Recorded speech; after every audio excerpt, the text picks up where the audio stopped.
Assalamualaikum. Hai adik-adik, adik kreatif pada hari ini ialah boneka ikan hiu. Bahan dan alatan yang digunakan ialah gambar yang telah dicetak, pensel warna, pengepit pakaian, gunting dan gam. Langkah yang pertama ialah warnakan gambar ikan hiu.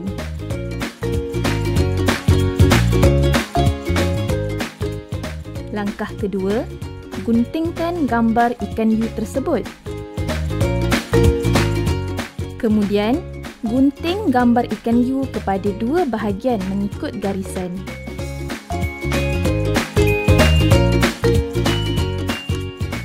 Langkah yang keempat, gam dan tampalkan bahagian kepala ikan hiu pada bahagian atas pengepit pakaian.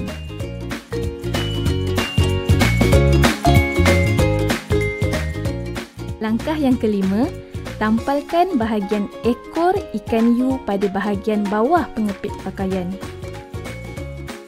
Boneka ikan hiu sedia untuk dimain.